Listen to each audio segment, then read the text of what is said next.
నెల్లూరు జిల్లాలో భారీ వర్షాలు తగ్గడం లేదు.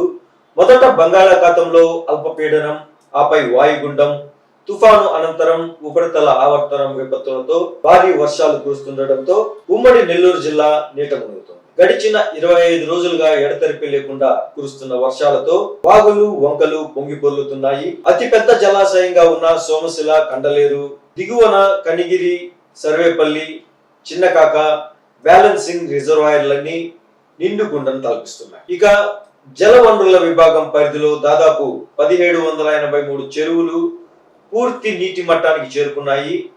కొన్ని కలుజులు ఉధృతంగా ప్రవహిస్తున్నాయి. ముఖ్యంగా ఉమ్మడి జిల్లాలోని దక్షిణ ప్రాంతంలో కాళంగి, కైవల్య, కొమ్మలేరు, పంబలేరు, మామిడి కాలువ, కొన కాలువలకు వరద పోటెత్తింది. దీంతో గూడూరు, సూళ్లూరుపేట రెవెన్యూ డివిజన్ పరిధిలో వేలాది ఎకరాల పంట పొలాలు నీట మునిగాయి. మనకు యాక్చువల్లీ లాస్ట్ ఒక వారం కొద్దిగా గట్టిగా వర్షాలు ఉన్నాయి. ఎందుకంటే మనకి ఈ తుఫాన్ వలన అంటే మనకి ఎలాగో రాలేదు, కానీ పుదుచ్చేరి కానీ మహాబలిపురం దగ్గర దిగిపోయినా కాబట్టి మనకు పెద్దగా తుఫాన్ వలన ఇష్యూస్ రాలేదు. కానీ దానికి సంబంధించిన వర్షాలు అయితే వచ్చినాయి. ఉండకపోవచ్చు అంటే తగ్గుతాయి అని నిన్న నెంబర్ అంటే లాస్ట్ ఒక 4 days నెంబర్ చూసినా ఆల్మోస్ట్ ఇనీషియల్ డేస్లో వీ హ్యాడ్ అరౌండ్ 68 mm, దాని తర్వాత 53, మళ్ళీ 35, నిన్న 22 అట్లా తగ్గుతూనే వస్తున్నాయి. సో నాకు తెలిసి ఇప్పటి నుంచి ఇంకా తగ్గిన అవకాశమే ఉంటాయి. అసలు ఈ సోమశిల సంబంధించి యాక్చువల్లీ మనకు సుమారుగా జిల్లాలో అంటే 78 TMC is the capacity. So నిన్నటి అంటే ఈరోజు పొద్దున చూసినదిలే సుమారుగా 71-72 TMC దగ్గర వచ్చినాయి. సో మనకు దాంట్లో అంటే 78 TMC పూర్తిగా ఉన్నా కానీ మన 78 వరకు ఎప్పుడు నాకు తెలిసి మనం తీసుకురాలేదు. 74 ఆ రేంజ్కి కొద్దిగా సేఫ్ లెవెల్ 74. సో అది క్వశ్చన్ లెవెల్ కొద్దిగా పెట్టి 74 అంటే మేబీ ఇంకొక 1-2 TMC మన అవకాశం ఉంది. సో ప్రస్తుతానికి మనం పెద్దగా ఓపెనింగ్ అయితే చేయలేదు. కానీ నా రిక్వెస్ట్ ఏంటంటే జిల్లాలో ఉన్న పెన్నా రివర్ కోర్స్లో ఉన్న ప్రతి ఒక్క గ్రామాల్లో నిన్న నైటే ఆడియోస్ ముగ్గురికి చెప్పి, అంటే మనకు ఆడియో ఆత్మకూరు డివిజను, అదేవిధంగా నెల్లూరు అండ్ కావాలి, ఈ 3 డివిజన్లోనే మనకు మేజర్ పెన్నా రివర్ కోర్స్ వస్తుంది. ఈ రివర్ కోర్స్ వచ్చిన చోట్ల నిన్న నైట్ ఆల్రెడీ ఆడియోస్ ముగ్గురికి, అదేవిధంగా తహసీల్దార్స్కి, విలేజ్ సిబ్బందులందరికీ అలర్ట్ చేయడం జరిగింది. ఒకవేళ మనకు ఎక్కువ అంటే కడపలో కొంతవరకు నిన్న కూడా వర్షాలు పడినాయని ఇన్ఫర్మేషన్ అయితే మనకు ఉంది. అది కాబట్టి ఒకవేళ 20,000 క్యూసెక్స్ కానీ దానికి పైన మనకు అక్కడ ఇన్ఫ్లోస్ వచ్చినట్లయితే కొంత ఓపెన్ చేయాల్సిన అవసరం వస్తుంది. మరీ ఎక్కువ ఉండకపోవచ్చు, అంతేగాని అయినా కూడా మనం ఇప్పుడు ప్రస్తుతానికి వదిలేసిన ఎక్స్టెండెస్ హార్డ్లీ 3,000-4,000 క్యూసెక్సే ఉన్నాయి. మేబీ ఒక 10,000 కానీ 15,000 కానీ పెంచుకోవాల్సిన అవసరం వస్తుంది. దానివల్ల మనకి ఎటువంటి ప్రమాదం జరగడానికి అవకాశం లేదు. కానీ రిక్వెస్ట్ ఏంటంటే జనాలందరూ కూడా పెన్నా రివర్కి లోపలికి వెళ్లకుండా చూసుకుంటే చాలు. సో నా రిక్వెస్ట్ ఈరోజు వచ్చిన ప్రెస్ వాళ్ళందరికీ కూడా దయచేసి పెన్నా రివర్కి నెక్స్ట్ ఒక 24-48 అవర్స్లో ఎవరు దిగకుండా దయచేసి చూడండి, రైట్ అప్ టు మనకు ఓషన్కి కలిసిన వరకు. ఎందుకంటే అక్కడ పైనుంచి వదిలేస్తే ఆటోమేటిక్గా సంగం అండ్ నెల్లూరు బ్యారేజ్ వదిలేయాల్సిన అవసరం వస్తుంది కాబట్టి మధ్యలో ఎక్కడ ఆపడానికి వీల్లేదు కాబట్టి. సో నెక్స్ట్ ఒక 24-48 అవర్స్ దయచేసి ఎటువంటి పెన్నా రివర్ లోపలికి దిగవద్దు.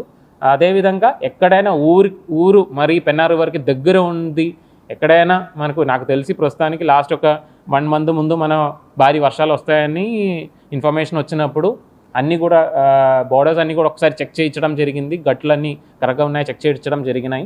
సో అది మళ్ళీ ఒకసారి చెక్ చేయమని చెప్పి ఉన్నాను. ఎక్కడైనా అలాంటి పరిస్థితి ఉందంటే లోకల్ రెవెన్యూ యంత్రాంగం కానీ లేదంటే ఇరిగేషన్ వాళ్ళకి కొద్దిగా ఇన్ఫర్మేషన్ ఇచ్చినదే will try to do that stop back arrangement, temporary registration చేస్తాము. అంతేగాని పెన్నా రివర్కి అయితే మాత్రం దయచేసి లోపలికి ఎవరు వెళ్ళవద్దు. That is my request. మనకు ఇప్పుడు ఆల్మోస్ట్ 90-95% వచ్చేసినాయి. అంటే ఇప్పుడు ఏ రోజు రిలీజ్ అవుతుంది అని చెప్పడానికి నాకు వీలు అవ్వదు, ఎందుకంటే డిపెండ్స్ ఆన్ ఇన్ఫ్లోస్. మనకి ప్రస్తుతానికి నిన్న నైట్ 13,000 క్యూసెక్స్ వచ్చినాయి, మళ్ళీ కొద్దిగా తగ్గినాయి. ఎందుకంటే ఈరోజు పొద్దున చూస్తే సుమారుగా ఒక 7,000-8,000 క్యూసెక్స్కి తగ్గినాయి. మళ్ళీ పెరిగితేనే మనకు మేజర్ ఇష్యూ. అంటే మనకు 11,000 క్యూసెక్స్ అంటే ఒక TMC. సో అది కాబట్టి మనకి ఇప్పుడు కూడా ఒక 1-2 TMC మనకు విసులుబాటు ఉంది. మరీ పూర్తిగా ఫిల్ చేసేస్తే ఆ ఒక్క రిస్క్ మనం నార్మల్గా తీసుకోము.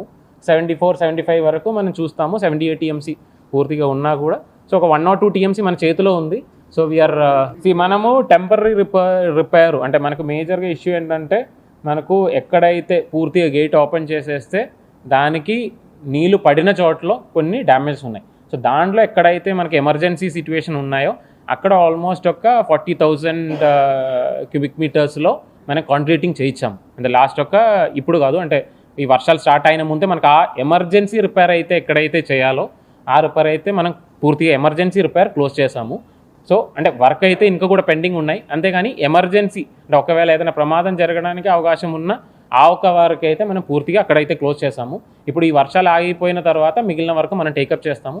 మీరు చెప్పినట్టు కొంత రిపేర్స్కి ఒక సోమశిల ఎస్సీ పరిధిలో ఉన్న ఏరియాలకి ఆల్మోస్ట్ ఒక 20 వర్క్స్ ఆర్డ్కి శాంక్షన్స్ వచ్చినాయి. అంటే ఎమర్జెన్సీ వర్క్ జిల్లాలో మొత్తం 50 కోట్ల దాకా వచ్చినాయి. దాంట్లో కొంత అమౌంట్ సోమశిల కూడా వచ్చినాయి. ఈ కండ్లేరుకి ఇన్ఫ్లో స్పెసిఫిక్ క్వాంటిటీ అయితే నాకు గుర్తులేదు, కానీ సుమారుగా నాకు తెలిసి 3,000 or 4,000 క్యూసెక్స్ ఏదో వదిలేస్తున్నట్టున్నారు. అది కంటిన్యూస్గానే జరుగుతున్నాయి. అంటే ఈ నిన్న కానీ ఈరోజు కొద్దిగా ఎక్కువ వర్షాలు ఉన్నాయి కాబట్టి కొద్దిగా తగ్గించినట్టున్నారు. ఎందుకంటే వాళ్ళు ఏరియాలో కూడా కొద్దిగా వర్షాలు పడుతున్నాయి. అక్కడ అంటే ఈ వాగులు కానీ నియర్ బై నుంచి కూడా వస్తున్నాయి కాబట్టి కొంత తగ్గించినట్టుంది, క్యాచ్మెంట్ ఏరియాలో కూడా ఉంది కాబట్టి. సో అది that anyway we are working on. ఎందుకంటే మధ్యలో కూడా ఒక ఇష్యూ ఏంటంటే ఆ కండ్లేరుకి వెళ్ళిన కెనాలు కెపాసిటీ కూడా మనం చూడాలి. ఎందుకంటే మనం అక్కడ చాలా ఎక్కువ నీళ్ళు ఉంది, మొత్తం వదిలేసినా ఊరికే బయటకు వెళ్ళినా ఉపయోగం లేదు. We have to store the water. So అది కాబట్టి ఆ కెపాసిటీ చూసుకొని వదిలేస్తున్నాం. మనకు లాస్ట్ ఒక 2-3 రోజులు కొద్దిగా కంటిన్యూస్గా వర్షాలు ఉన్నాయి కాబట్టి సుమారు ఒక 2,000 ఎకరాల దాకా మనకు ఈ పంటలు అంటే నష్టమనే కాదు, అంటే కొద్దిగా నీళ్ళు ఉండిపోయినాయి. సో కంటిన్యూస్గా ఒక 3-4 డేస్ కంటిన్యూస్గా నీళ్ళు ఉంటే మనకు కొద్దిగా నష్టం జరగడానికి అవకాశం ఉంది. సో అది ఆల్రెడీ మొన్న సాయంత్రమే అగ్రికల్చర్ డిపార్ట్మెంట్, హార్టికల్చర్ డిపార్ట్మెంట్తో వీ హ్యాడ్ మీటింగ్. సో వాళ్ళ సిబ్బందులు కూడా ఫీల్డ్లో తిరుగుతున్నారు. సో ఎక్కడైతే వాటర్ డ్రైన్ అవుట్ చేయడానికి అవకాశం ఉందో డ్రైన్ అవుట్ చేసినట్లయితే ఇది ఏం నష్టం లేకుండా మనం ముందుకు వెళ్ళడానికి అవకాశం ఉంది. సో అదైతే ఆల్రెడీ ఆదేశాలు ఇచ్చి ఉన్నారు, వాళ్ళు కూడా చేస్తున్నారు. కానీ కొన్ని చోట్ల ఎందుకంటే కంటిన్యూస్గా వర్షాలు వచ్చినా కాబట్టి మళ్ళీ డ్రైన్ అవుట్ చేసినా మళ్ళీ నీళ్ళు వస్తున్నాయి. సో అలాంటివి చోట్ల maybe it will take another ఒక 1 or 2 days. ఎందుకంటే ఈ వర్షాలు డ్రైన్ అవుట్ చేసి సో అది చూస్తే 1 or 2 daysలో మనకు ఫైనల్ నెంబర్స్ తెలుస్తాయి. అప్పుడు కూడా మనకేంటంటే మనం దానికి రీప్లేస్మెంట్ సీడ్ ఇస్తాము. సో ఎలాగో వర్షాలు మన నీళ్ళు కూడా ఉన్నాయి కాబట్టి రీప్లేస్మెంట్ సీడ్ ఇవ్వడానికి సిద్ధంగా ఉన్నాను, అది కూడా రెడీ చేసి ఉన్నాను.